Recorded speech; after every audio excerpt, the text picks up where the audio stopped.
and welcome to episode 5 of Addicted to Anime. I am Steven. I'm Johnna. And we are the Wagos, I guess, tonight. And we are also joined by a cast of some people from Mega Paris and some from Fill in the Void radio network. First off, we've got Anthony Mangos. What was it going with for you, Tony? Anthony Mangoscan. Mangoscan could work. Magnetoni could work too. It's fucking terrible. Good start. Yeah, and fucking we have David Castaldo. How you doing, man? Good. Thank you for the Pokemon name. Imagine if they did the Pokérap now with 718 of them. That would be a little bit ridiculous. Fuck, it's ridiculous enough with 150. I don't want to hear one that big. That's the rest of the show. Of course, we have the one and only Shaun Walker. Hey. Alright, so we're getting into a big discussion tonight about a series that we've all probably watched as a kid, or played the video games, or messed around with the trading cards, and that's Pokemon. And first off, I gotta ask you guys how you got into it. So, I'll go ahead and ask you first, Tony. How did you get introduced to Pokemon, and what's the backstory behind that? A friend of mine was really into it, and I thought it was absolutely ridiculous. He had a lot of anime different things, and I never really paid too much attention, but I went over to his house one day and he was playing it, and he was on, I remember specifically, he was on Lavender Town, and he kept talking to me about how he was trying to catch a ghost and all this, and I was just kind of like, what the fuck is this about? This is ridiculous, dude. Let's just go, fucking, I don't know, play outside or something, And maybe a month later or so, a different friend of mine somehow got me into it, and I can't remember exactly why, but I remember specifically the next thing that I did was I went to the store, bought Pokemon Red, and I was on the phone with him going all right, dude, what do I fucking do here? And he walked me through the first, I don't know, practically to the first gym of you gotta pick Charmander, and you gotta do this, and you gotta talk to this guy, and you see that guy, yeah, ignore that guy, and crap. So then it just spiraled out from there. All right, so how did you get into it, David? Kind of the same thing as Tony said. At the beginning, I thought it was really ridiculous because everybody had the cards, and I kind of looked at it and I'm like, what the hell is the big deal? And then everybody would be freaking out over the rare hologram Charizard if they got one, or then they'd be trading in school, and one thing led to another, and I'm like, all right, I'm suckered in. What do I do? So they, I bought a couple of packs, whatever. Then it just got really addicting. Then, I got red and blue because I think there were different Pokemon I think you could get with each one. I'm not 100% certain I remember that correctly. But I got both. Then I got both Game Boy Colors, or 2 Game Boy Colors, so I could trade with that dumb cord that you could plug between the 2 Game Boys. If I couldn't find one on red, and I found it on blue, I traded it back and forth, and it just kind of escalated from there. It was really funny because after a while, because it got so big and so distracting in school, they actually banned it from the school. The cards you couldn't bring in your Game Boys to play it because everybody would be trading and getting all serious about it. And I mean, talking about it now makes me sound so dumb because it's just what? It's a card game. How are you banning it from a school? But either way, I mean, I followed it for a while up until I think the movie they introduced Mew, and then that was pretty much it. And again, with 718, I really can't follow it all that much because I mean it was hard enough to keep up with 150. So I don't know how people do it. I don't know who does it now, but I don't know how they do it. I think it pretty much got banned everywhere. I know it was banned in my school. It was banned in my school as well. And Tony, same situation for you? Yeah. Yeah, it definitely was banned, and I don't remember if any specific incidents happened that banned it, but they actually were a little bit relaxed at the end of the year, and they, we got to this point because we're in 6th grade at the time. People don't care. You watch movies and stuff at the end of the year. We got to a point where they were just the hell with it. Just bring your games. You could trade Pokemon in the middle of class and stuff like that. Okay, so Shaun, what's the situation with you? How did you get introduced to Pokemon? Well, at the time when Pokemon first died, I recently moved schools and I didn't have nobody to talk to because, I'm anti-sociable. And this one boy started talking to me about Pokemon, and we just clicked, and that's how our friendship grew. And to this very day, I'm still friends with him, all thanks to Pokemon. Because we watched it on just before we used to go to school, like, you know. And it was banned in my school as well because some kid's Mew went missing, and it ended up in some boy's tray. I don't know how it ended up in my tray. All right, if it's just a mistake, okay. I wanted it, I grabbed it, you know. See, if it was a Rattata, it wouldn't have like been a big deal, but fucking Mew, serious business. Yep. All right, so actually, Johnna, I don't know how you even got into it. To be honest, I was 7 years old and I don't even completely remember. I must have been in maybe first grade at the time. I remember everybody was into it. Just absolutely everybody. They watched the show, they played the games, they collected the cards. I didn't have a console to play any games on, so I ended up just collecting the cards and watching the show. And like all the other kids in my school, I was obsessed. I had all the Pikachu plushies. I had all the cards I could get my hands on. And just like everyone else said, it was banned at my school because nobody was paying attention and people were getting into fights over it. So there was that. I eventually grew out of it, honestly. Well, more like I was pushed out of it, but... It's pretty much the same for me. It was kind of a combination of everything, where I enjoyed the TV series after everyone told me about it, and then everyone had the video games, so I had to get a Game Boy Color and all the games too. And I must have put way too many hours into Pokemon Red, because by the time I'd get done with it and ready for a new game, I clocked that many hours that the clock wouldn't actually count anymore. Wow. Yeah, so I was absolutely obsessed growing up with it, and it just led for me getting and spending way too much money on cards and various other things. So I've been a big fan, and that was probably when I was about 4 or 5 years old, I'm guessing. Yeah, because you're a year younger than me, so probably. Yeah, so if you guys listening in want to let us know how you got into Pokemon, the number you can call is 713 955 0363, or you can click the Skype button and you can contact us that way. Also, we've got a live chat going on. I see Steve Griffith is back in there, and he joined us for the Elfin Lead episode, which you can go back and check. Also, a big thank you to Pastel Bun Bun for keep plugging us.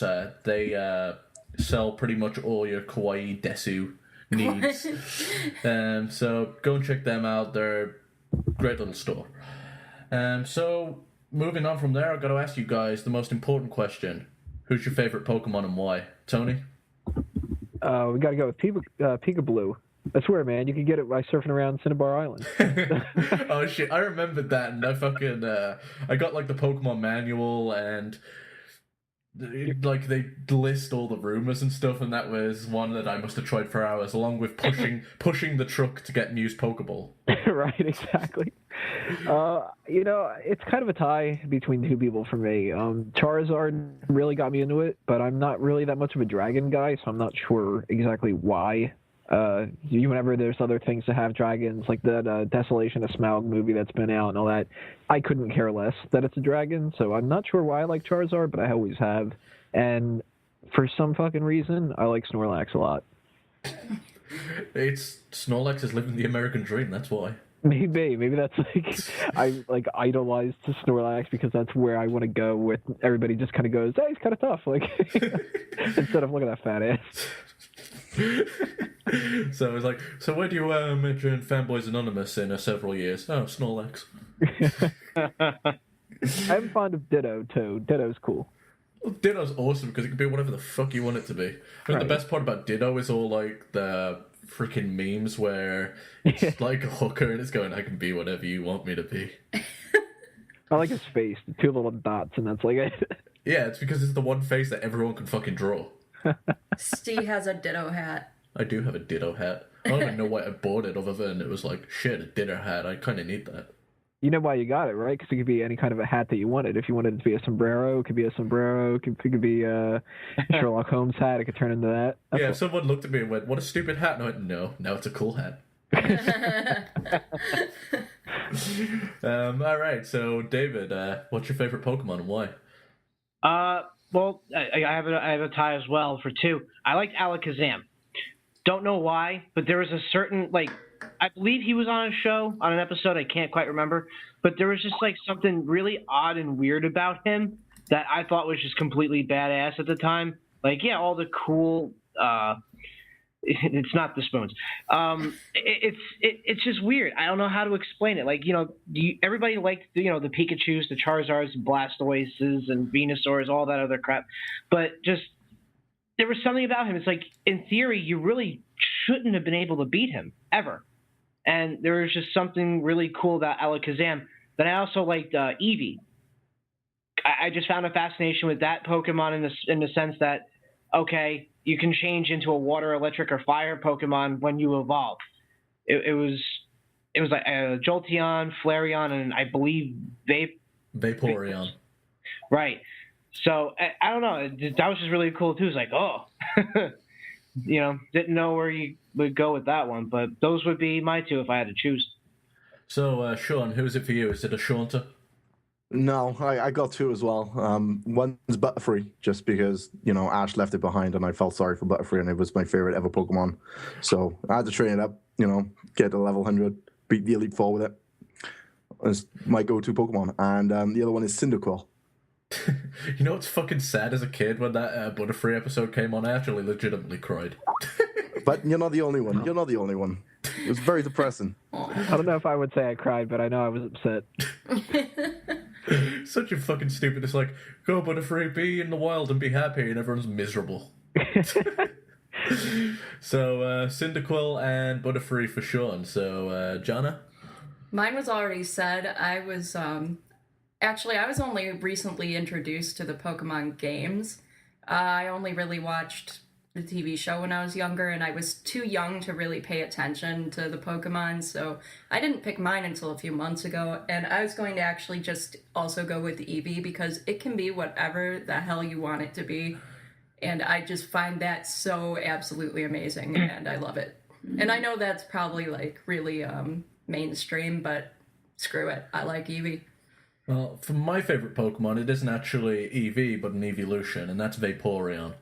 And the reason I like Vaporeon, other than it looks cool as hell, is back when I used to play Pokemon Red, it used to be the one Pokemon that I used to be able to get to a level 100 quicker than any others. I don't know why, but at the time I used to just destroy the Elite Four back when if you had Dig, Ice Beam, and Surf, you could fuck up anyone's team. So, just back when it was so simple, Vaporeon was such a killer Pokemon, and I just fell in love with it from the get-go. So Vaporeon is definitely my favorite Pokemon.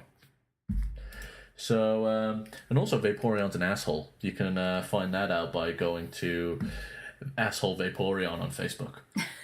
So, we have Steve Griffith in the chat, and he says his favorite Pokemon is Lickitung. I'm not sure why, but I guess he likes the tongue action. Says Lickitung doesn't give a shit about what you think. So far-fetched. Seems like a good enough reason. Seems legit. Alright, so we're actually going to get into discussing the anime, and I suppose we should, considering, the whole fucking show's name's called Addicted to Anime. Yeah, probably. Yeah, so, the storyline, when you actually explain it to someone, it's kind of ridiculous. It's about a boy who's let to go adventure the whole of the country at the age of 10. Capturing creatures and making them fight each other so he can collect 8 badges and then go into a tournament for people that have also collected these 8 badges. And that trainer is Ash Ketchum. He starts his journey with Pikachu after he wakes up too late and ends up not being able to get Charmander, Squirtle, or Bulbasaur. He ends up meeting Brock, the gym leader of Pewter City, and Misty, the gym leader of Cerulean City, and traveling the Kanto region with them, and pretty much trying to become Pokemon Master. He has a rival named Gary Oak, who is a douchebag that drives a Corvette and has a cheerleading squad at the age of 10 for some reason, but makes him one of the best rivals ever. So I'm going to go around and just get your general thoughts on what do you think about the plot line and what does it do it for you. So, Tony, what do you think of the plot? It's kind of both ends of the sword. It's really ridiculous, but it's pretty classic and awesome at the same time. I mean, you can't really argue against the idea that it's odd and sort of dumb that's 10-year-old is going around and they're just like, here's your backpack, we got some clean underwear, go fight for your fucking survival and do this task while you're at it. And, you know, if you slip up, a Pokemon will kill you because they breathe fire and, you know, electrocute people all the time and all that. But it's cool.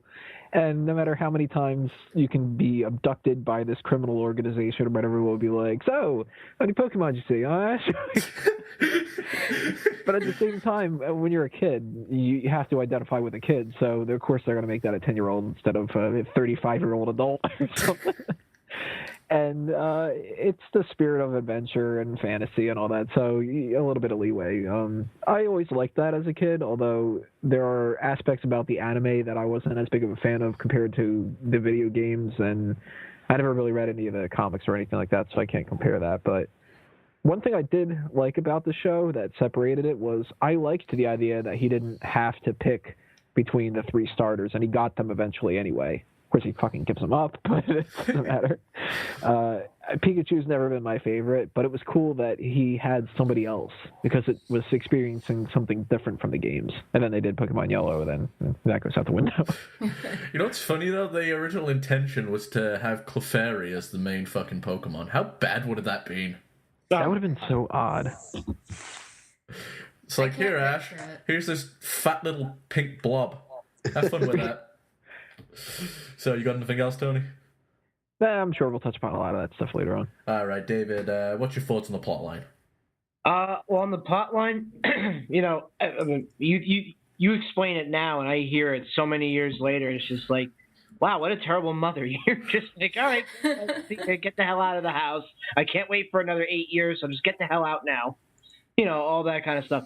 But, again, as a kid, you really didn't care because I agree with Tony. It was the sense of adventure that kind of appeased the audience and all over the world, you know, wherever Pokemon was popular and wherever it was aired.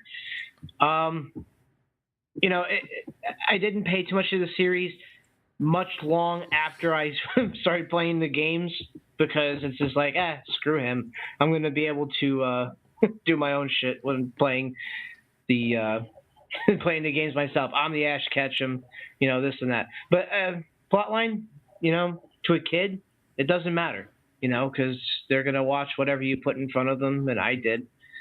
And, you know, I enjoyed it. You know, the show I thoroughly enjoyed up until a certain point, and, you know, really can't really say much more other than that. All right, Shaun, what's your thoughts on the plotline? Why didn't it happen to me in real life? That's all I can say. When I was 10 years old, man, I was very ready to wearing to go. Like me and my fucking dog, we were ready to explore the world. Oh. You know, television just lies to you as a kid, doesn't it? Yeah, you step out your door as a kid, and then you get abducted, and your dog's get beaten up. Well, they make it look so easy on TV. I don't think a kid would last 2 minutes out there. Yeah, it's like people getting electrocuted and shit, and they're okay for the next episode. Yeah. Well, maybe Pikachu only does so many voltage. I don't know. I don't know. They don't think that deep into it. No, they don't. So you got anything else to add, Shaun, or is that pretty much it? It was a pretty fly show. I'm watching it high. It's just fucking great. Pretty sure that's what the writers did when they were working on it. And sometimes I'm watching anime and I'm thinking, what were they smoking? So, you know, I'm not even going to question it. Yeah, do you think, like, when they're fucking writing this series for Pokemon, they're like, who's that stoner? Oh, it's Jim. He's writing the plot tonight. They're like, what are we eating for lunch? What's that called? Funyuns! I'd love to sit in their meeting when they're coming up with the concept for Pokemon and just, like, how they came up with some of the most bizarre shit for this plot line. So, moving on, Johnna, what do you think about the plot line? To be honest, I think it was definitely made to appeal to children, because just the very concept of a 10-year-old getting to go out and do things all on their own. And let's be honest, when you're a kid, you just, all you want to do is grow up as quick as you possibly can and be a grown-up and just get out there and explore and do everything. But the moment you grow up, you're like, I kind of miss being a kid. But basically, I think it appeals to children for that reason, and it appealed to me for that reason. It's like, hey, I'm stuck here doing homework, but Ash is out there, you know, catching all the Pokemon and getting abducted and exploring, and I'm sitting here. I have a 8 o'clock bedtime, and it kind of sucks. So I think it appealed to everyone in that way. I think it's not as fun now that I'm an adult, but even though it's not as fun to watch, there's still that nostalgia to it. And every time I'm watching it, there's always that one moment where I'm like, oh yeah, that brings back memories. I remember this. I remember watching it with my friend Lisa and stuff like that. So it's still important to me. It was my first anime, and I think it'll always be important to me. Yeah, I think it was definitely one of my first anime too. And as far as the plotline goes, looking back on it now, it's totally ridiculous. I mean, Yeah. the concept that anyone would let their 10-year-old go out and capture wild, dangerous Pokemon and try and tame them and have them battle other ones, and it's just a whole bunch of silliness, but in the end, it's awesome as a kid, and it's some magical, mythical adventure that you just wish you could be a part of. I remember, like, I had some gloves for winter, and I ended up cutting all the fingers off because Ash wore cut-off finger gloves, and my mom getting sick at me for it. So I was totally absorbed into it as a kid, and I guess it must be. I mean, I can't see the same appeal as it that I did back then, but it's just a great way for half an hour for you to just chill and not give a fuck and lose yourself in this crazy adventure. So I'm going to move on now, and we're going to discuss the characters. And if any of you guys want to phone in and let us know your thoughts on it, the number is 713-955-0363. That number again is 713-955-0363. So as far as the characters, there's a pretty decent range, but for the first season, you had Ash, Misty, and Brock. Then you had Ash, Misty, and Tracy, who was some weird sketcher. I never got past that Misty and Brock stage. Kind of a weird person that just sketched Pokemon. In hindsight, that's kind of weird. But and then after that, they just changed up the cast every season. And for me, that kind of lost some of its magic. But we'll talk about the original free cast, Ash Ketchum, and I'm sure Tony loves that name since he loves puns. Misty and Brock, who are all puns as well. So, Tony, what do you think about the main cast? Well, I gotta love the name. I mean, come on. Ash Ketchum. That's so perfect and stupid that you have to love it. But he is a loser. He sucks. He's supposed to be the best ever, and he never does anything. He gives up his Pokemon. He fucking only wins gym badges because they just give it to him for some reason. He never actually beats people. He doesn't know any Pokemon he runs into. So he's really an odd person to root for. So I end up rooting for Gary Oak because he's the fucking man. Like you said, he's got cheerleaders that hang around him, and he's driving a sports car and all that, and he's always a step up above Ash, and he's doing graffiti, calling Ash a loser and everything like that. Gary Oak's the man. Brock's got to be second best. Brock's cool. He's always obsessed with Nurse Joy and Officer Jenny and everybody, and still ends up being more of a badass than the rest of them. Misty I never liked. I don't know why. She's just kind of a pain in the ass, but there's a good balance of characters where you can have, the stupid people and then the more serious people, and they always bump up against these other more serious trainers that give them the life lessons and all that. And it's really odd when they bring somebody who doesn't bring that to the table into the mix, like the Tracy character, and you're like, who the hell is this dumbass? He's just kind of sitting around like a little jerk off, and they kick him off eventually because nobody likes him. I don't know. I thought it was weird as a kid that Brock and Misty were two of the main characters because they just kind of gave up their gym leader status for that. And in retrospect, I don't know if I were working on the show, if that's what I would have done. I probably would have created two other extra characters instead. But hey, Brock's cool, and Misty, she serves her purpose. We had Steve Griffith message, and he says, "Wow, I just understand the Misty and Brock puns. Son of a bitch." It's funny how many things you just totally miss as a kid. It's okay, I didn't notice them until today. It's either. like, looking back at all the gym leaders, I didn't have a fucking clue that they were all puns. Like Lieutenant Surge. How the hell did I not get that as I a didn't kid? get that either. It's okay. But, Little extra. Do you get that it's light surge? oh, god just damn it! Just blew your mind. Totally just blew my mind. Damn. That's why it's not corporal surge or something.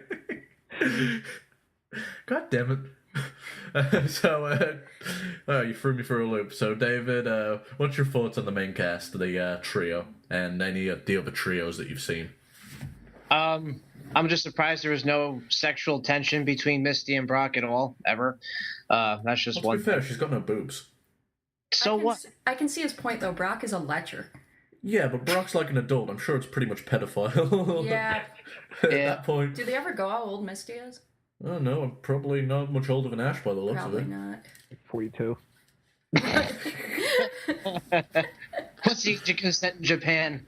Anyway, so with the main cast of 3, it was good, and with Ash, he was a loser, and with him being the main character, it was kind of showing people, hey, it's okay to be a loser. Which, if you're a kid, I know the show's addicted to anime, and a lot of everybody on here likes anime for one reason or another. It wasn't the popular choice of something to like in school. So with a character like Ash, it just made like, oh, okay, cool. He's kind of an oddball, and it's okay to be an oddball. That's really pretty much what it was. And Brock taught me how to not act around women, and Misty showed me what I do not want in a woman. So, it kind of served its purpose then and in my adult life. So it's been pretty good, a pretty fair trade-off, I would say, for everybody involved. All right, so Shaun, what do you think? And let's see if you can get through this without calling Misty a bird. Oh, that's going to be difficult. The same goes with me with the likes of Tony. I didn't get on with Ash. I was always a Gary Oak supporter because I never got why he released his Charizard. Why? Just no. I think that's the biggest crime against Ash. It's like, of all the Pokemon you released, fucking Charizard. And Misty served her purpose for just a ride of life, really, isn't it? She was the local bike, and she gave up her bike. And Brock was ace. I preferred Brock over Tracy. I never liked Tracy. The only thing I liked about Tracy was the fact that he had Cypher. Other than that, yeah, that is probably his only one winning attribute. no. Random question. I'm looking at the Pokedex right now. The little Pokemon that Misty always had, the Togepi, is that even an actual Pokemon? Yeah. Yeah, Yep. Togepi evolves to Togetic, and then Togetic. Togekiss, which is one of my fucking favorite Pokemon. It's like a machine now. It is really badass. What number is Togepi? Not in the original 150, obviously. It's in the second one, but I ain't going all through that list to find out the number. I'm far from remembering numbers. There was a time back when I was a kid where I Yeah, could me list too. every number. Tony says it's number 175. He has the list up for some reason. There it is, Togepi and Togetic. Yeah. Wow. Yeah, and then and then it got a third evolution, like way down the line. Which is just Into a fat fat. Yeah, just a fat blob of wings, but that fat blob of Right. wings kicks ass. That thing's so Something like ugly that. looking. That's what I liked about the new set. There's like all these evolutions, and they're all of a sudden in like the second set of like 150, like Igglybuff, I believe, is the evolution of Jigglypuff. Well, pre-evolution. Yeah. Oh, that's the pre-evolution. Yeah, they're like, fuck it, you get babies now. That doesn't make any sense whatsoever. Yeah, baby Pikachus didn't exist until later. Yeah, it was like, Pichus, it was like, so where's all these Pikachus coming from? Yeah, they just happened to all evolve coincidentally when you saw them. Yeah. So, shit, where was I? So I just spoke to Shaun, and Was he done? Shaun, are you done? I've lost my train of thought, so yeah, I'd say I'm done. All right. Sorry, go on, David. No, I was just apologizing because I interrupted him because I thought about the Togepi, and that was another annoying thing with Misty, which is like, really? Now she was kind of badass, and now all of a sudden she's very motherly, and you think about it years later, was she even suited to be a mother at that age or whatever? Although I preferred May over Misty, though. May had a bigger rack. I saw very few episodes with May in it. I only saw a little bit, so I don't really have anything to say about May. All right, so Johnna, what do you think of the trio and May's rack? I'm sure May has a very nice rack, but I'm straight, so I don't really have an opinion of it. But I'm sure it's beautiful, though. Good to know you're straight. But yeah, I should certainly hope so. I married you. But to be honest, I only watched the first section, really, with Brock, Misty, and Ash. I think that, like was said earlier, Ash is kind of a loser. The first badges he did win, he didn't even win. They were just given to him, But the thing is, if a kid were released to live on their own and do all this stuff, honestly, it's realistic. He loses all the time. He's heinously naive and has to learn things the hard way more often than not. But honestly, that's a little more realistic than Gary Oak, who just wins at everything. It's probably the only reason that he does win all the time is because he has a crap ton of money or something. But if a kid were released into the wild to do this stuff, it'd probably be more like Ash than Gary. Misty's okay. She's just kind of Misty. All she cares about is her bike. But I kind of wanted to smack her for how mean she was to Caterpie. But, Brock I enjoy a lot. I've always liked Brock. I mean, he's kind of a lecher, but he's pretty cool. He was a neat gym leader, and he was a little more badass in the beginning than I remembered him being. And that's about it. Yeah, for me, I never really related to Ash. I always kind of got annoyed by him, and looking back on it, I'm just thinking how much more of a badass Red is in the game and in the manga I agree by with comparison. You. Mm-hmm. Ash is just so pitiful at some points, and he does learn everything the hard way. And I've watched bits and bobs of the newer series, and he's not as naive as he used to be. And some of the more younger trainers that he's with, even though Ash never fucking ages, yet somehow he's less naive. He's just he's had character growth. It's just hard to really relate to it just because he doesn't freaking age, and you don't really feel like you're on that much of a journey with him since there's a reset every goddamn series. As far as Brock goes, he's awesome. Absolutely awesome. I used to get such a crack out of the song they used to play where it used to be a song about him basically hitting on Nurse Jenny and, Officer Jenny and Nurse Joy. And he kept up that role until they got rid of him. And I don't care how racially offensive he is, he looks awesome. True. Misty's a bitch. I ain't got nothing to say about her. So, the other characters I want to have a discussion about is probably Team Rocket. Yeah, well, probably the most annoying trio in the whole series that gets so repetitive but are so beloved from just nostalgia is Team Rocket, and that is James, Jesse, Meowth, and eventually Wobbuffet when they bring him into the fray. So, what's your guys' opinion on the child predators, as Steve Griffith would say, Team Rocket? Mango? Damn. I never liked Team Rocket at all. Oh. I hated the idea that Meowth had that stupid voice and was talking all the time, and why didn't they ever explain how he could talk? I mean, eventually, I think they did. They did. But for all the time that they didn't, it was just bothering me. And I hated how every episode revolved around them. It didn't matter if it was a gym episode or just them stumbling across another Pokemon. It always was about Team Rocket coming out, trying to do something, stealing Pikachu or stealing another kind of a Pokemon or whatever it was. Ash doing the same crap. Oh, Pikachu, just thunderbolt their ass, and then they'll fly away, and then they'll give you a badge or something. Like, I hated that. That was the biggest flaw of the whole show, I think. They could have made actual episodes where he fought the gym leaders and he had to actually do stuff and not have to be completely revolved around Team Rocket. And I probably would have enjoyed it a lot more as a kid, because even though Team Rocket's a huge part of the game, it's not the only part of the game. It's not like everything revolves around it. So they just annoyed me. So, and I believe the term is blasting off again, not flying away. Same thing. We're getting our asses kicked, and now we're leaving for another week.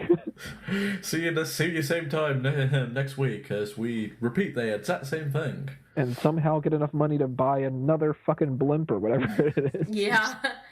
So, David, what did you think of the trio? I mean, it is a nostalgic kind of character in the show, because I mean, as soon as you heard the music or whenever you heard, I believe it was Jesse that always started out their slogan thing of prepare for trouble and make it double. It was like, it was pretty funny after the first couple of times, but then after a while it was just like, oh my god, shut them up. That's why I found it funny whenever, like, at the very beginning or like towards the end of like the Misty Brock era, if you will, of Pokemon, they always had to rush their intro because everybody cut them off one way or another, which I found to be even more funny than them actually saying their line.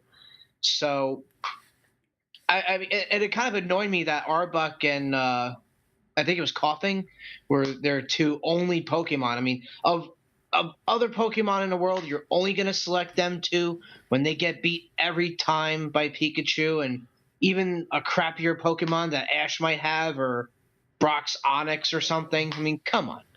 You even thought about it then. You're like, God, why are you so dumb? Do something different, or whatever. But yeah, I could never get my head around how Caterpie kicked both Coughing and Ekans' ass. Yeah. Exactly. And he was brand new, too. He hadn't even been trained yet. Exactly. It makes absolutely no sense. Does it say that they're shitty trainers or that they're just really bad Pokemon and they're really not in the game? Maybe Caterpie was really that awesome, and that's why Ash got rid of it. Yeah. Yeah, because he's not allowed to have anything good. He's just like, dude, you kicked ass. I'm gonna get rid of you soon. Can't have that hanging around my team. Hashtag team loser. Too much violence. All right, Shaun. So, what did you think of Team Rocket?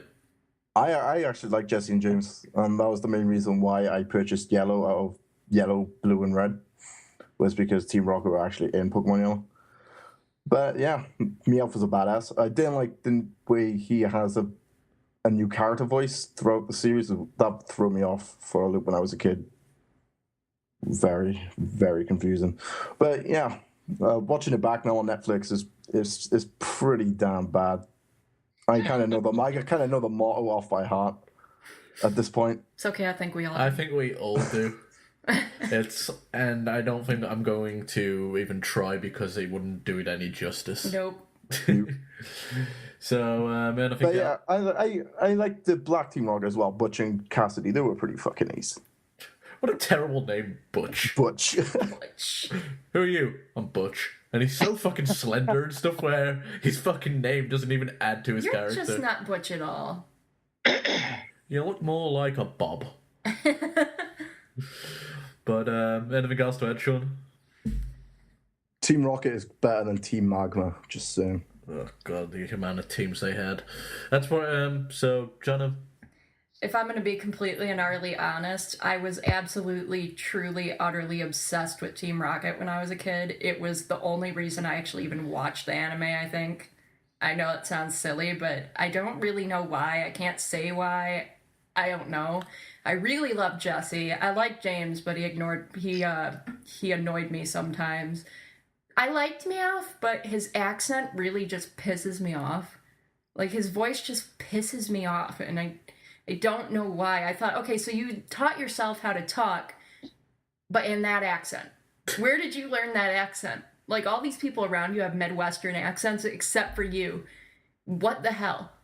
But I love Jesse's backstory, and I enjoyed James's too. I felt like Jesse's was a bit more interesting, how she came from a poor family and she wanted to become a nurse, but she was so dirt poor she had to go to a Pokemon nursing school and she failed. It was kind of pathetic, but it was more interesting than a few other things that they've done in the series. So I like that they at least gave him a backstory.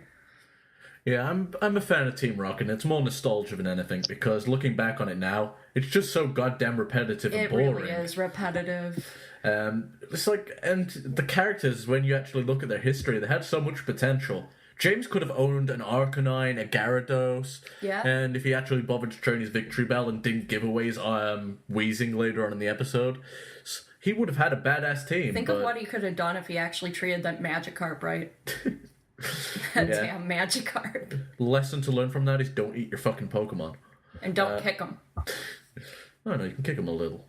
But as far as James goes, he had so much potential, and he was some, like, when you find out about his history, he's just some rich, snobby, whiny kid, and then he went criminal for just to not marry someone. Yeah, he ran away really from home. Dumb when you find their history out, and Jesse's is just pitiful. But as far as our act, it got old, but when you look back on it, it's easier to look back fondly than it is actually looking at it now.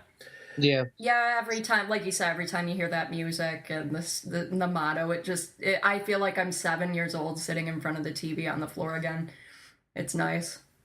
But you know what it is, too? I mean, it's like you're not following along with it this time. Now you can pick and choose. Like, oh, you know what? I'm going to look something up on YouTube. And, this is so cool. Team Rocket intro. You don't have to suffer through all that crap. Like, it was just when their act got so bad. And again, and I agree with Mike that it's so much better now to remember it in fond ways than back in the day when it was just like, all right, enough. Next villain. Alright, so is there any other characters, like, from any of the newer series that any of you guys are familiar with or you wanted to talk about, or we pretty much set here? I'll just quickly go around. Mango, anyone for you? I don't remember any other characters past that point. Alright, anything for you, David? The nurse and the cop.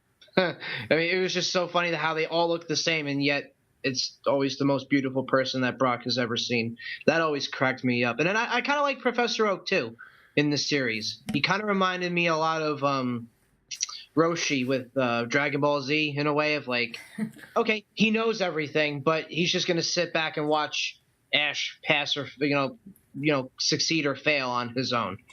I always thought... Which isn't necessarily a bad thing. No, he was a badass character. He was just always a badass. That wise guy that lets you learn on your own because it's better to learn that way. Absolutely. So, anyone for you, Shaun? Yeah, who was the little shit who had the munchlax?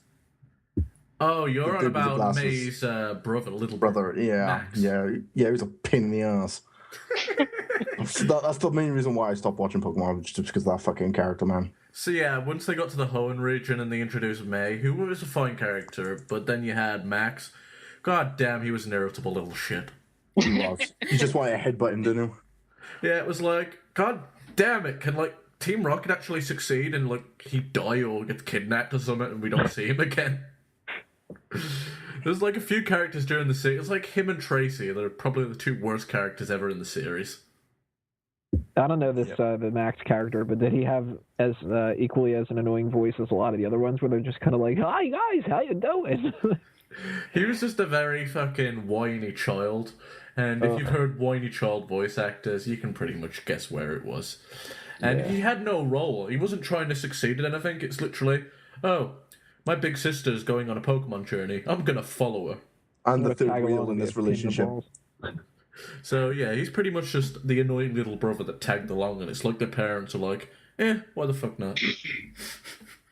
So Yeah, we don't want to watch this kid. You're 10. Go out there. yeah, it's You're like 4. You go out there too. You're 10. You're old enough to take care of a 4-year-old child. yeah, but Mom, I don't want to go on a journey with my little brother. Look after your brother, May. It's the extended version of when parents tell their kids to go outside and play and don't come back until dinner. They're like, go outside and play and don't come back ever. So has anyone got any other characters, or are we moving on? Move on. When did you want me to tell that story about why I stopped watching? Oh, I've got Pokemon? we can save that for afterwards. I've still got a Okay. bit more on the anime. Okay. As far as the one I want to go to now is favorite moments, and there's certain points in the anime that's going to stick out to us all that we just got to chuckle from. What was it for you, Mango? There's a couple things. I really liked how Ho-Oh popped up in the first episode. That was something that really got me interested, because at that point we hadn't seen anything with Pokemon Gold and Silver. So that's a good way to make people tune in by showing them a Pokemon that does not exist. And then, of course, I joked earlier about the whole Peekaboo thing. Then it was like, oh, can you find them in the game? Let's just try to fucking find them. And let's try to fly into areas we can't fly and all that. And, kids are gullible like that. I liked when Charizard started to listen and actually became the badass that he could have been before he got just tossed aside. I'm thinking about titling this episode is "Fuck you, Ash. You got rid of Charizard." Why did he get rid of Charizard? I never watched that. Because he's like, fuck it, Charizard. You should go fight and train with these other Charizards, even though I'll probably need you. Right. And a moment that it has been passed around with memes and stuff for a long time, but really at the time when I watched it, did not faze me at all, and I'm surprised I didn't laugh at it or whatever. But now I think is epic. The drying pan. I'm going to use my frying pan as a drying pan. That's specifically why I would like Brock. Yeah, when I did that Anime People's Champion tournament, which is down to the semi-finals now, that's the picture I used of Brock holding up the drying pan. They should have just given him gym badges for that if you're gonna toss him aside for no reason. Just be like, dude, that's a great pun. Here's fucking, I don't know, you're king of Johto or something. When you mentioned Brock, I was expecting you to come out with the fucking jelly donuts. The jelly donuts. That was so ridiculous. Those look funky nothing jelly like donuts. Jelly donuts. Those are rice balls for kids. Come on, get your act together. What I don't get about that is Americans eat rice. Yeah. It's not like it's something really specific for Japanese culture or something like that, where people will be like, oh, I don't know if this is necessarily even Japanese, but pho or po or whatever it is. If you had something like that, then it would be like, okay, wait, what? What are you eating? You just call it spaghetti. But jelly donuts? You see? Yeah, it's not like we don't eat rice over here. Right. They could have even called them rice balls. Rice cakes or something like that. Yeah. It would have been, okay, maybe that's a little bit probably weird. Get But away with it. yeah, but those are some odd-looking jelly donuts if that's the case, and that's a horrible diet for those kids. Okay, so David, are you done, Tony? Yep. Okay, David, have you got any favorite moments from the anime that you want to point out?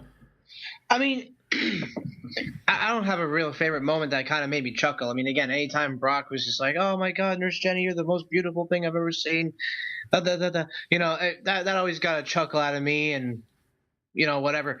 But I was gonna talk about this with I think my favorite Pokemon episode. I mean, we're probably gonna. Am I jumping the gun here? Or? No, you can go ahead. Okay.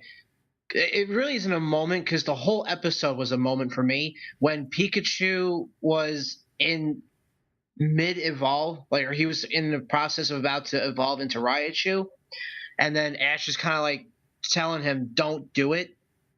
And then at the end, when Pikachu finally decides, I'll just skip the evolving, and then I'll stay as Pikachu, because I think there was the concern of Pikachu's attitude changing and it'll be a completely different Pokemon. He won't recognize Ash or something. That whole episode gave you the feels of oh my God, you might even be witnessing the ending of something epic here on this show. And gives you goosebumps. I don't know what gives you goosebumps. I know. And then when he finally decides to stay, it's just oh my God, this is so cool. Back when you're a little kid, it's just because I remember watching the episode, I'm like, oh my God, what the hell's going on? What is going on? And just all of a sudden, so I don't know. That whole episode to me was oh man, it tears my heart just to think about it now. It plays with your emotions, man. It really does. But that's it for me. Right. Nothing too adventurous. All right, Shaun, so what's your favorite moments from the anime? My favorite episode, or favorite moment of the anime was the bug capture, the Metapod trainer. What about the samurai one? The samurai one, yeah. Oh, he's such a douchebag. Where they both use Harden, and it was when Caterpie finally evolved into Butterfree. That episode, man. I just love the fact that both of them are trying to outdo each other with Harden. Oh my God, yeah. It's so cheesy. It's so cheesy. Oh yeah. Yeah, they're like, my Metapod's way harder than yours. Like, yeah, you're really showing the other one right there. My heart. Oh, so. So many. That goes back to the writers smoking pot before they did the episode. They're like, dude, I don't just have like 2 Metapods too hard the whole time. People totally get it. Yeah, fucking. The best thing is, as kids, we totally fucking ate it up as well. Right. Yes. Or just like, do you see what they both used hard and they were so hard? So you got any other, Shaun? I do like the sad moments in the Pokemon series. The very upsetting ones, like when Ash traded his Butterfree for Eradicate. Oh yeah, I remember that. That was a bad episode, but it was a sad episode because he missed his Butterfree, so they had to trade back. And you see what happened? The karma that he got for that? The ship sank. Yep. So, anything else, Shaun, or are we moving on? Yeah, you can move on. I just want to know, how much did James pay for his fucking Magic Card? Well, Quite a bit. how much do they make you pay in the game? Is it like 500 Poké Dollars. All I know is he had to not only use his pay, but he had to use Jessie's pay too to get it, and she was super pissed. hey, had a golden Pokeball? It did have a golden Pokeball, but it was only gold plated. Yeah. So, favorite moments for you, Johnna? Well, actually, the episode where the ship sank actually stands out in my mind for some reason. It's probably because I owned that episode on VHS when I was a kid. But I loved everything about that episode. I loved them walking across the fire on the vine whips. I loved them, everything being upside down. I loved the fact that everyone escaped, but then Jessie and James are stranded there with a Magikarp. I just loved everything about it. Gotta love all the times James has cross-dressed. So... Yeah, I'm still disappointed that the one, like, they 4 kids censored the inflatable boobs. There you go, Shaun. Who's got a better rack, May or James? Gotta go with James on this one, bud. Cool! Oh, god damn, there's this one episode where fucking James is cross-dressing, and because he's obviously got a male voice, the only thing he'll say is, "Cool!" It's so fucking dumb. The episode where James kisses Ash as well, when he's cross-dressed. Where he does what to Ash? He kisses Ash on the cheek and he doesn't realize. Wow. I think it's like episode 32 on Netflix. I'm pretty sure. We're gonna have to watch that now. God, so is there any other moments that stick out for you? Just the Magikarp getting kicked off of the side and turning into a Gyarados, and them landing on that giant mechanical Pokemon island. I don't know why, but because I watched that one the most when I was a kid, it just really sticks out to me a lot. And that's pretty much it. For me, as far as my favorite Pokemon episodes go, it's actually one that was mentioned by David earlier, was the Raichu vs. Pikachu episode. I thought that battle was absolutely awesome. How Pikachu had to use all its speed attacks to outmaneuver the Raichu and defeat it. And the other my favorite other episodes is when Ash actually finally beats Gary in I think it's the Silver Conference tournament, and it ends the final round as Gary's Blastoise, as it's revealed he actually started with a Squirtle, and fights Ash's Charizard, and Charizard manages to pull out the win even though it has a type disadvantage. The only other episode that sticks out in my mind is, and I don't even remember what season it's from because it's an episode I solely watched because I heard about the battle, and it's Ash fighting an Articuno with his Charizard, and what they basically at the end of the Pokemon games now, they normally have like a area where you have to do a whole bunch of Pokemon challenges. The Battle Frontier, that's what it is. And that's what Ash entered, and he ended up having to fight an Articuno with his Charizard, and the battle is cool as hell, so even by today's standards, I enjoyed that episode. So those are a few moments that stick out for me as far as the anime goes. So we've talked about what we like, and is there anything that you haven't mentioned previously that you did, or an episode or a moment that you absolutely just hated during this anime? You, Tony? We talked about releasing the Pokemon, not winning the gym badges other than through some convoluted bullshit. Team Rocket being all over the place and all that. There's 3 things, though. Pikachu is way too overpowered. I never liked that. He's losing these fights to these trainers that really, I mean, if you go from the context of the game, you should be able to beat really easily. Just because they're new, he has to lose to them. And then at the same time, he's able to, like, light up an entire goddamn town with a thunder shock and stuff like that. I never liked that, mostly because I just wasn't the biggest Pikachu fan. And what the fuck are the Orange Islands? That pissed me off so bad. I'm going, oh man, the next game they're going to have the Orange Islands. It's going to be this big thing. Nope. Just this pointless extra storyline. It was just dumb. I hated that. And not enough Delibird. Yeah.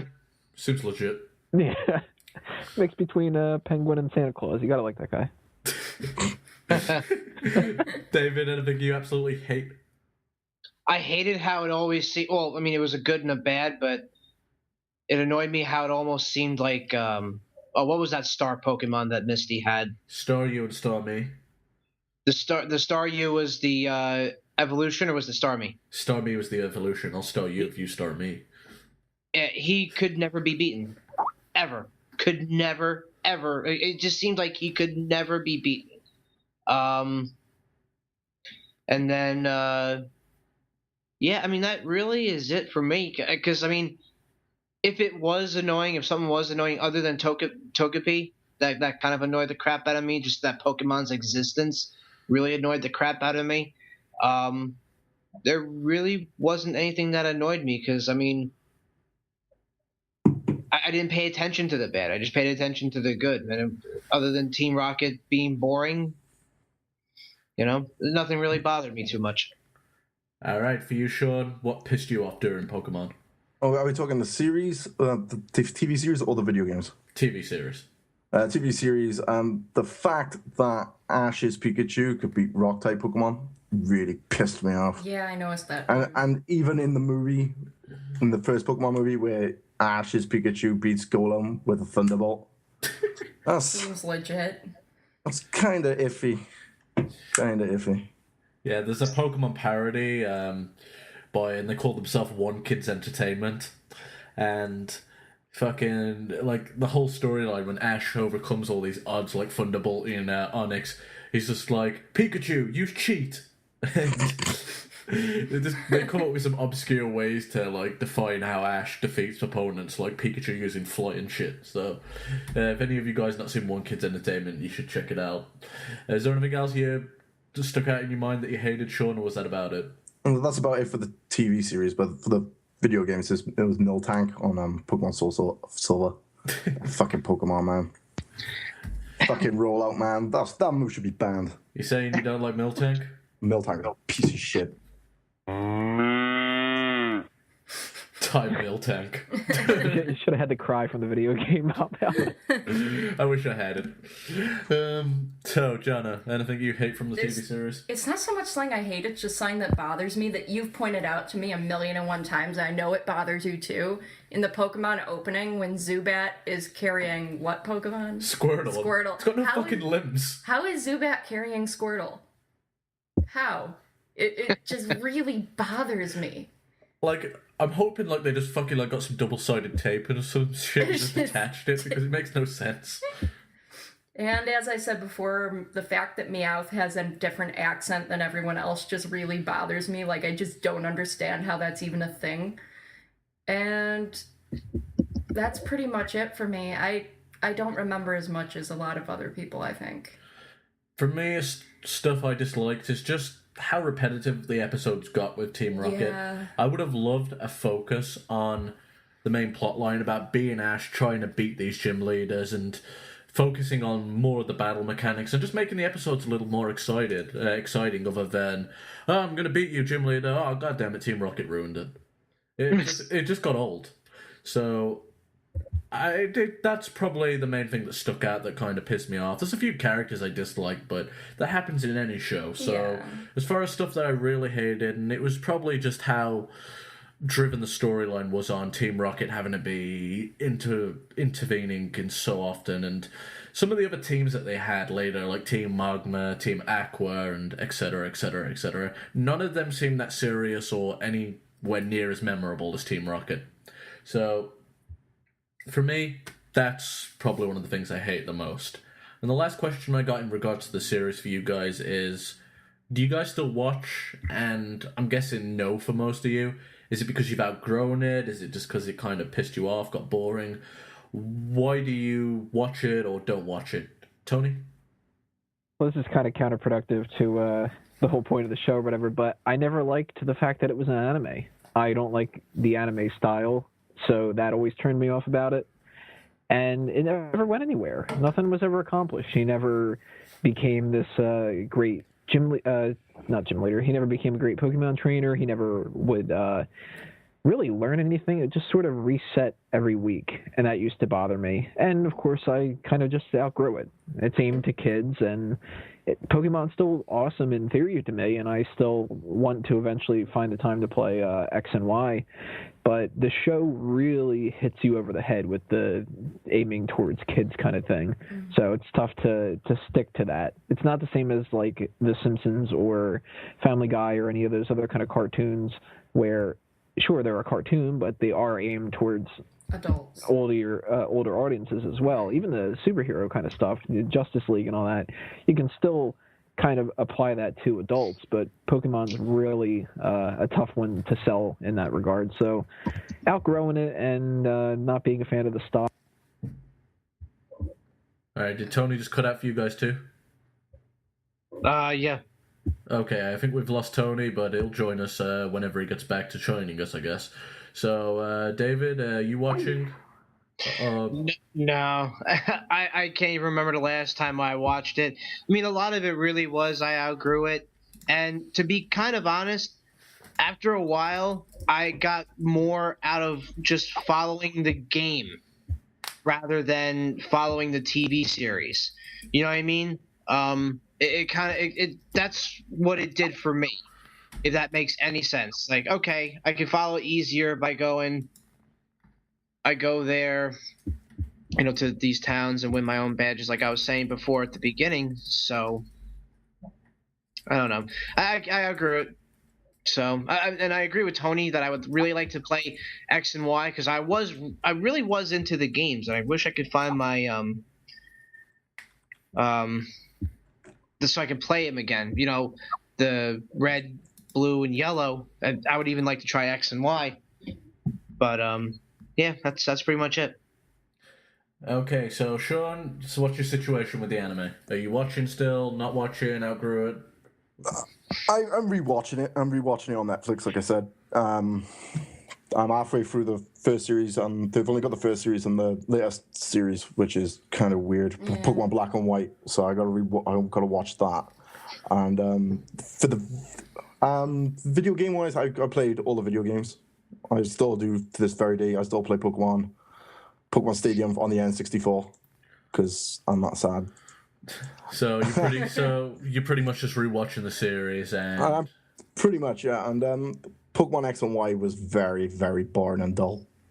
So for me, you're not. I did enjoy it. I preferred Pokemon Black 1 and 2 over X and Y, but we're gonna touch on the video game shortly.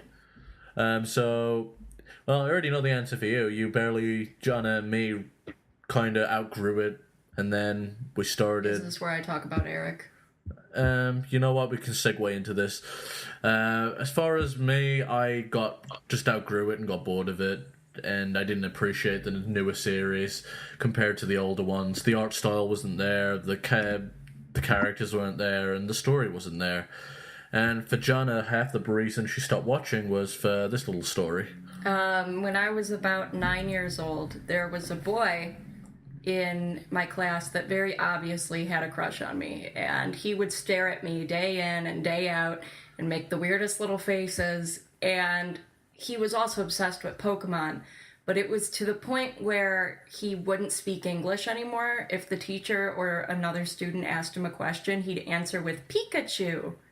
Like, all he said was Pikachu. I'm not even joking. Fuck? It's all that's how he talked for months. Like, Are you serious? I'm serious. All he would say was Pikachu. And I remember it kind of creeped me out. It bothered me a little, and I had a crush on a different person at the time, so I was more interested in him. And I told my mom about it, and my mom was like, well, you should try to gross him out, if pretend to pick your nose or something. So I go in, he's staring at me, so I pretend to pick my nose, and he liked it. And he started laughing and smiling, and I go home, I'm like, thanks a lot, Mom, he liked it. But all he would do for months would stare at me and say Pikachu, and I ended up just not watching the anime anymore because it really creeped me out. Then years later, I ended up meeting Steven online, and he moved here, of course, from England, and I saw how obsessed he was with the video games, and I took an interest in it again, and I kind of picked it back up again, and it, obviously that boy's probably grown up, and he's probably, moved on with his life. I hear he's perfectly fine. He's like some big-ass furry in a Pikachu costume. From what I hear, he's... in a mental institution. From what I hear, he's perfectly fine, and he's got a good life. He's grown up, and now he says Raichu. But I started watching it when I knew we were going to be doing this podcast. We started rewatching on Netflix, and I've been enjoying it. It's really nostalgic, and I enjoy playing the games a bit more than I like watching the anime, though. So I think I still feel a little weird about it. So yeah, it's a good way to scar you from something. So if any of you guys have got any crazy stories, feel free to call in at 713-955-0363. So this is pretty much an open discussion now where what? Steve Griffith said, call him what you will, dude's got dedication. Fair enough. All right, so this is pretty much an open panel for you, any of you guys, to tell us any stories that you have, or tell us what your thoughts are on the video game, the trading cards, or if you're like pissed off with this like Pokemon becoming from 150 to 700. Pretty much an open platform before we close the show to get anything off your mind in regards to the Pokemon franchise. Tony? You know what? It's kind of tough. Pokemon's one of those things where I really just kind of keep paying attention to over the years, but in different regards. I don't follow what the Pokemon are, and looking at that list of the Pokemon that I have up here, it's kind of confusing the hell out of me. There's something called a clef key. It's just that set of keys is a Pokemon now. Apparently that's good enough. Yeah, I feel like they're running out of things. Right, and the more time that goes along, the more it bothers me about that kind of stuff. I don't like the idea that we have repeats of the same idea, but they don't have a third evolution for something. Like there's something that looks like a Tauros, and why isn't this the evolution of Tauros? And that irks me as I get older, because the more creative stuff that I do and the more overseeing of projects that I do, the more I'm into the organization of things, and the more I just kind of I don't have that same mentality as I did as a kid, where it was just like, oh, cool, new Pokemon, this is awesome. I don't care what they are, it's just a cool new idea. I'm like, why didn't they plan this out a little better, and why didn't they do this and all that? So getting older is really kind of taking its toll on Pokemon for me, but at the same time, it's such a classic, awesome idea that I don't think I'll ever really like turn to disliking it in any way. I can outgrow it as much as possible, and I can, not watch the show or not be able to name past the gold and silver generation of Pokemon or whatever, but it's still just that nostalgic thing from my childhood that I'm always going to love no matter what. All right, so that's Tony's closing thoughts on it. David, have you got anything as far as video games, trading card stories, or just thoughts like Tony had on the oversaturation of the Pokemon? Yeah, I mean, like I said to you before, when this panel was even being brought up, I just couldn't believe when I saw the Pokedex and there was over 700. Like, I thought there was 1,000 or something. But, and I agree with Tony in the sense of, like, I agree that, so, like, if it ever catches my eye, I'll watch it a little bit. Like, if I happen to find it on TV, I'll watch it a little bit. I don't have Netflix anymore, so I don't. I don't watch that. Otherwise, I would. The games, I mean, again, I really can never get bored of the game. Like I said before, I would really like to try X and Y, if not for nothing else, then just to, just to entertain myself a little more. But the other thing that really pissed me off about the cards is every pack, it always seemed like you got 2 Pokemon, and the rest were like a fire, or a red or a green card, or an electric card, or a water card. Like, it really annoyed the crap out of me. You got more utility pieces than you did the actual Pokemon itself.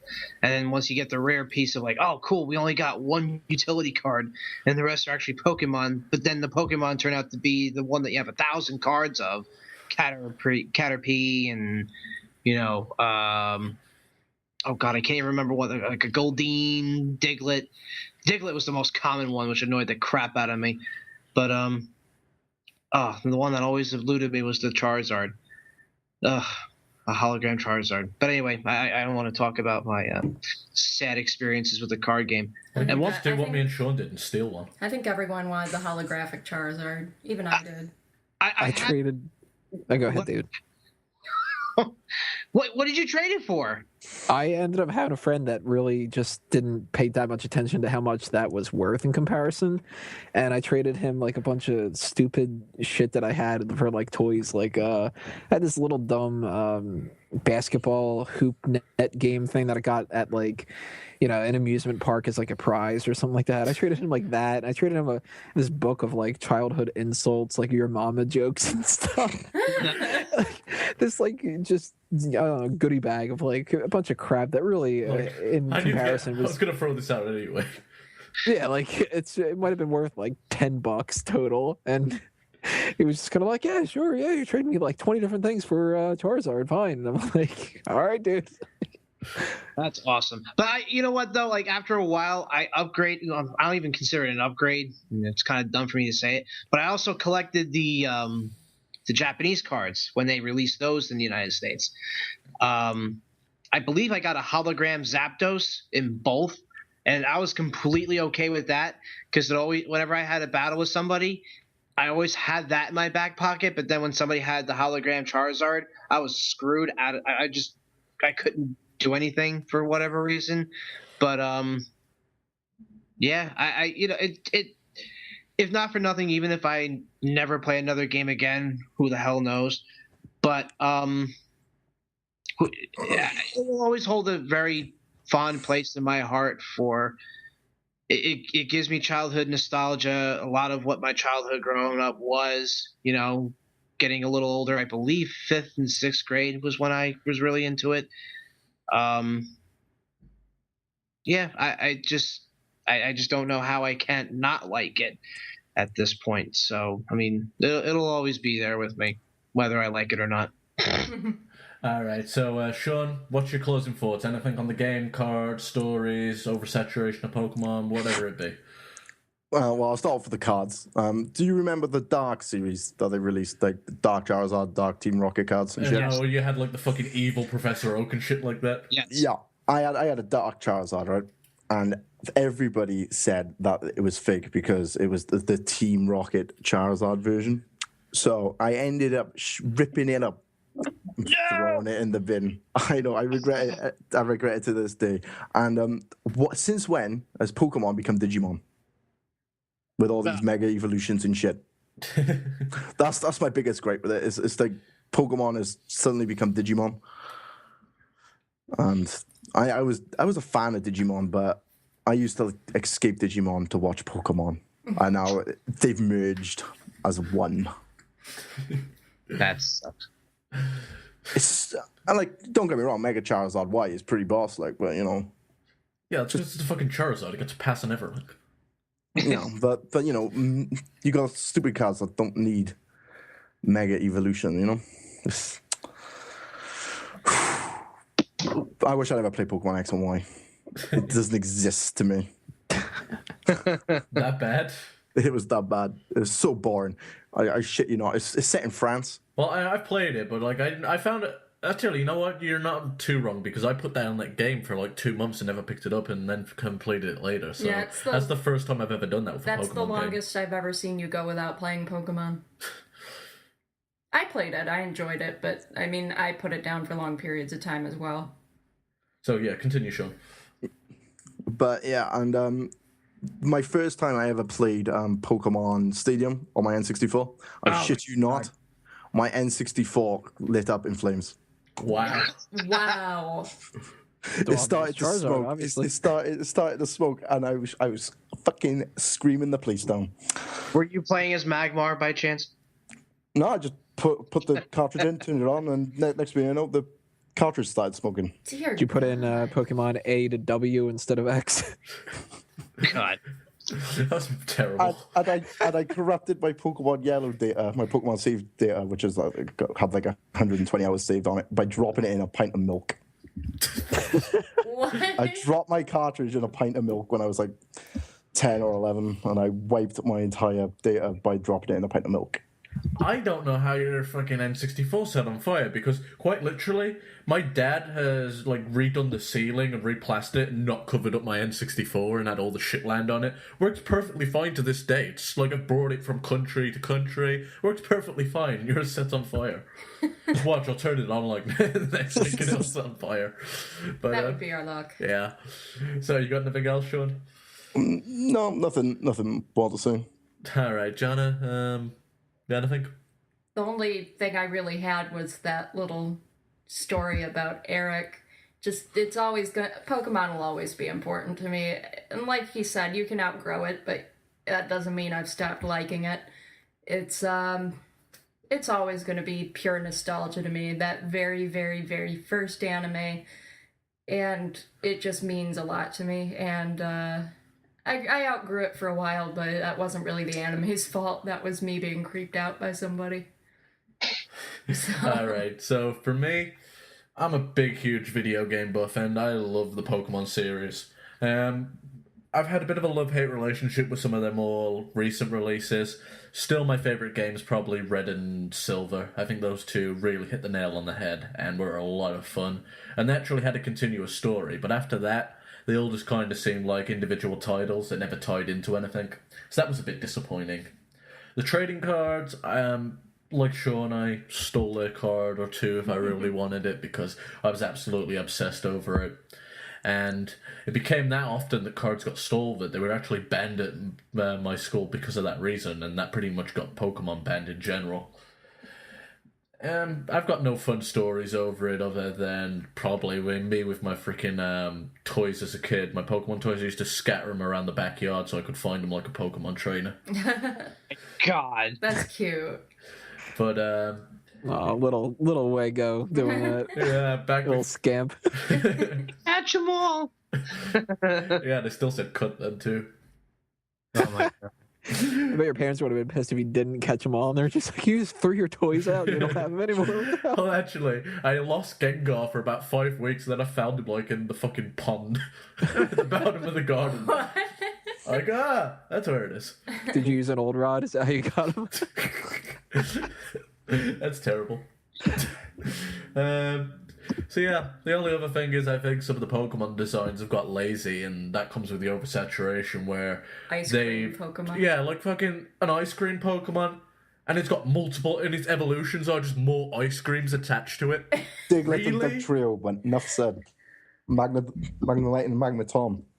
Come on.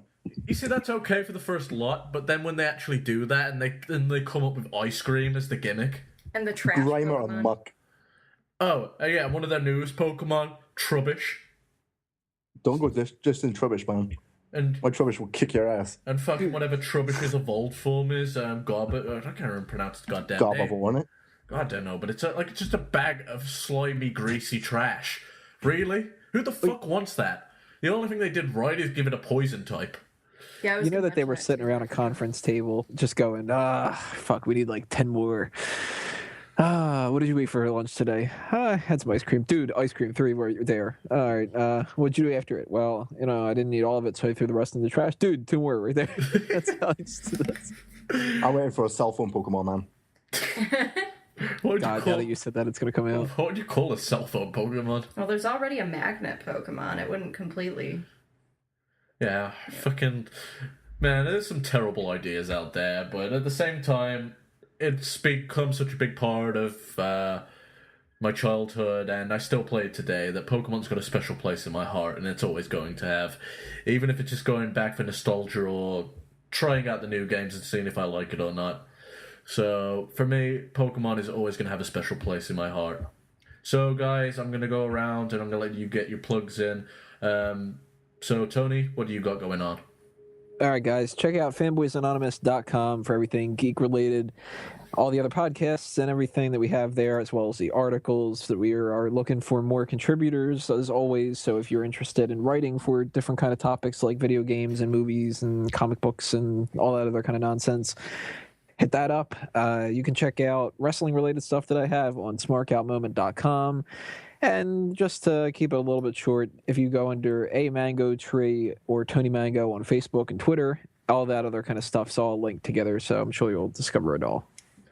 All right. So, David, what you got going on? Well, I haven't got much, but I appreciate being brought on. And if you want to like my station's page, Fill in the Void Radio Network, on Facebook, like that. We got Sportsaholics Anonymous and my show, Open Mic Wrestling Night, on the station right now. And, who knows? Things will be, they might be picking up. Who knows? But then I'm also a referee for a professional wrestling company called American Championship Entertainment. You can check out Ace Pro Wrestling on Facebook to check out upcoming shows. I believe the next one is May 10th at 67 Hathaway Street in Wallington, New Jersey. That is the next event for American Championship Entertainment, and I am the only good-looking referee on their roster, so you'll definitely know which one I am. But I appreciate you having me on and giving me the time. Can't be any worse than me as a referee. I used to fucking wear jeans, and the fans just used to go, jeans! Oh, I had a mustache, so everybody was calling me either stash or pedophile. So I think I have you beat just by a little bit.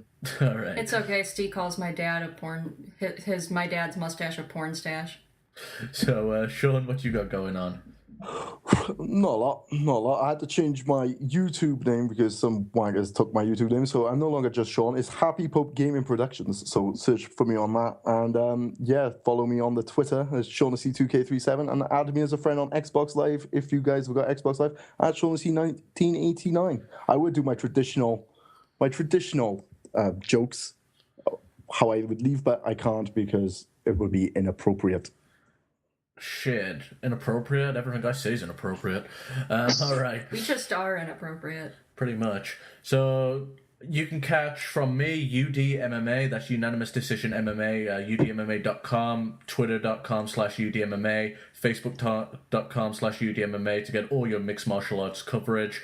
UFC 172 was an awesome show, and we do live fight by round by round coverage on all the fights, so make sure you check out the website and give us a like and a follow.